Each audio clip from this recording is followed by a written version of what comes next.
주님께서 여러분과 함께 또한 사제의 영과 함께 루카가 전한 거룩한 복음입니다. 주님 영광 받으소서. 그때에 예수님께서는 낙심하지 말고 끊임없이 기도해야 한다는 뜻으로 제자들에게 비유를 말씀하셨다. 어떤 고을에 하느님도 두려워하지 않고 사람도 대수롭지 않게 여기는 한 재판관이 있었다.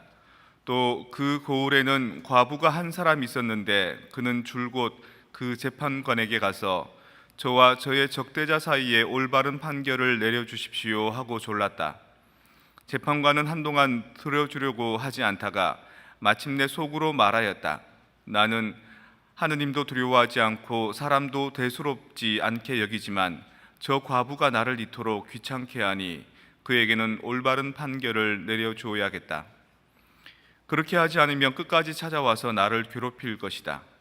주님께서 다시 이르셨다. 이 불의한 재판관이 하는 말을 새겨들으라. 하느님께서 당신께 선택된 이들이 밤낮으로 부르짖는데 그들에게 올바른 판결을 내려주지 않으신 채 그들을 두고 미적거리시겠느냐? 내가 너희에게 말한다. 하느님께서는 그들에게 지체 없이 올바른 판결을 내려주실 것이다.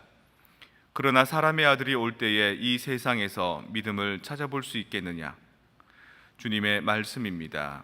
그리스도님 찬미합니다. 오늘은 IQ 테스트 한번 해볼까요? 여러분 똑똑하시죠? 똑똑하세요? 테스트 해보면 알죠.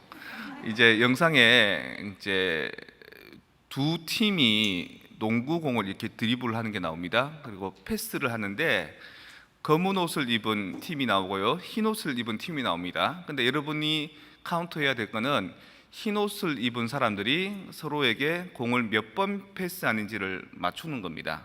이게 공이 두 개나 나오고 검은 옷, 흰 옷이 같이 막 패스를 하기 때문에 헷갈릴 수 있습니다. 근데 똑똑한 사람은 맞출 수 있을 겁니다. 몇 번 패스하는지. 자, 흰 옷을 입은 사람이 몇 번 패스하는지 한번 맞춰보시기 바랍니다.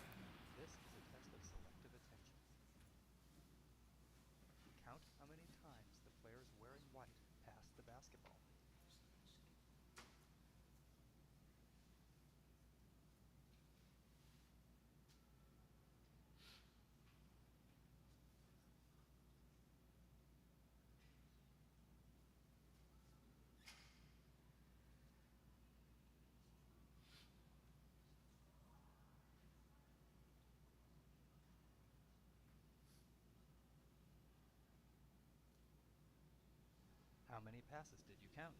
자, 몇 번 패스하는가요? 15번. 우와, 똑똑하시네요.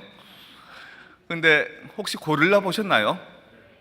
고릴라 보신 분 손 한번 들어보세요. 몇 분이죠? 반대로 고릴라 못 보신 분 손 한번 들어보세요.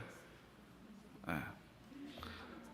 이 함정이 공을 테스트하는 걸 카운트해라 그랬지만 함정은 고릴라가 나온 거를 봤느냐 안 봤느냐가 함정입니다. 그리고 고릴라가 그냥 나온 것뿐만 아니라 가슴까지 이렇게 두드리고 갔습니다. 이번에 다시 한번 볼까요? 처음부터 다시 한번 틀어주십시오.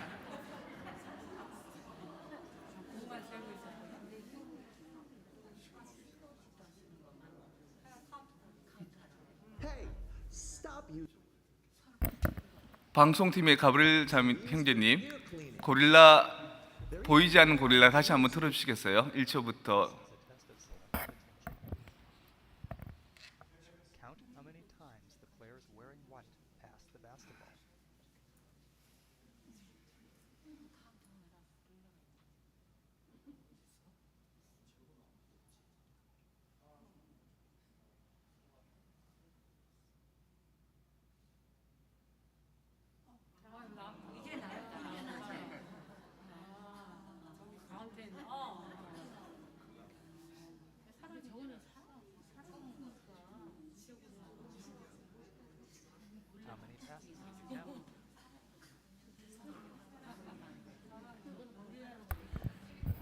이게 그 무슨 실험이냐면 보이지 않는 고릴라 실험이라고 해서 사람들은 자기가 보려는 것만 본다는 거죠.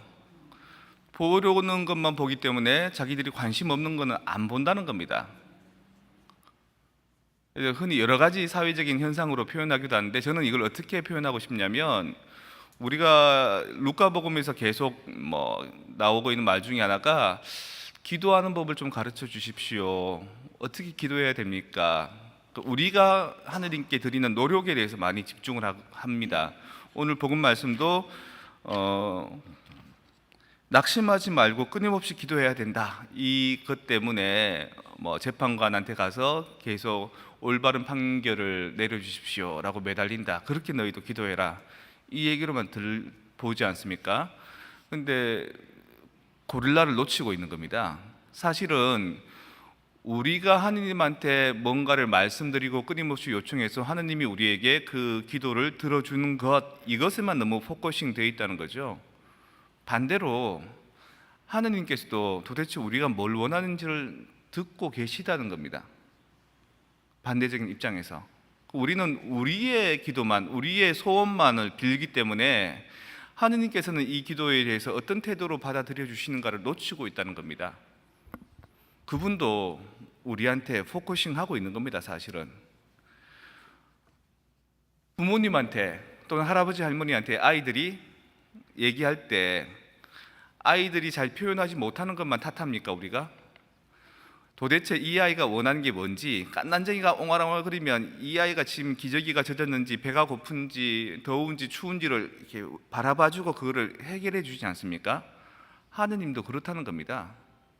그분께서도 우리가 원하시는 바를 우리가 계속 요구해야지만 들어주신다, 이것에만 포커싱 맞추지 말고 그분께서도 우리의 일거수일투족을, 우리 생활을 우리와 함께 하시면서 계속해서 귀 여겨 들으시려고 애쓰신다를 깨달으면 기도가 훨씬 편하고 부드럽습니다.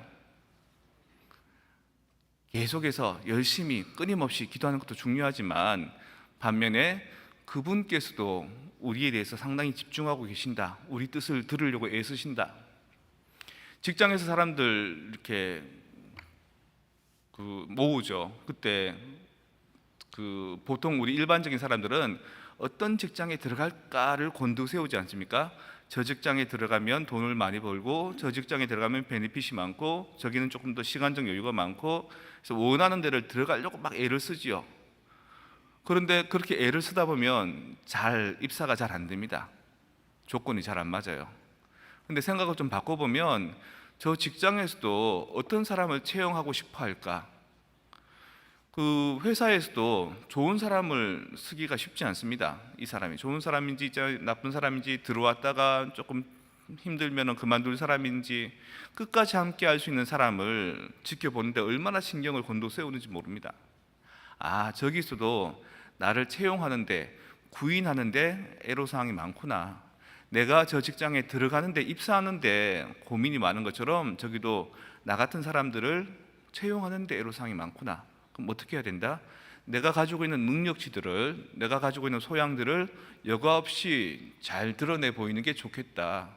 더 잘 보이려고 꾸미는 게 아니라 뭔가 있는 그대로를 솔직하게, 그러면서도 나의 편안하고 넉넉한 것들을 통해서 그 회사의 직원들하고 잘 좋아할 수 있는 모습을 드러내면 되는 거거든요. 기도도 그렇습니다. 간절하게 애쓰고 전전긍긍하고 백일치성 드리고, 이게 중요한 게 아니라 나의 전 존재를 솔직한 모습으로 당신께 드러내 보이는 것. 마치 제대로 된 소통을 못한다 하더라도, 어린애가 응애 하더라도 자기가 갖고 있는 내적인 전심전력을 가지고 주님께 대하면 그분께서도 내가 완벽하지 않는 호소를 해도 알아서 들으시고 은총을 내려주시는 겁니다.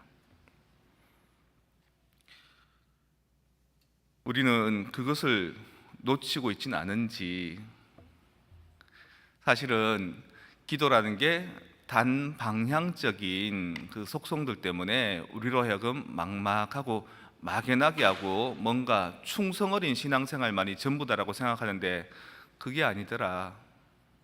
마치 회사에서 사람을 받아들이는데도 고민을 많이 하고 회사에 입사하려는 사람도 같이 고민하는 쌍방향의 노력이 있듯이 하느님과 우리의 관계도 그러하더라.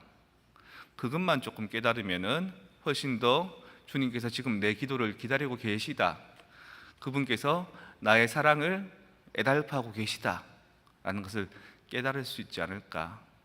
그러니 여러분, 어떻게 기도하든지 관계없고 상관없습니다. 하지만 진심 어린 마음으로, 진정 어린 마음으로 우리가 서로 이렇게 두런두런 대화하듯이 주님께 하늘 한번 쳐다보고 나의 진정 어린 마음을 감사하기도 하고 요청하기도 하고 그리고 함께 있음을 느끼는 그런 신앙을 한번 살아가 보는 게 어떻겠습니까?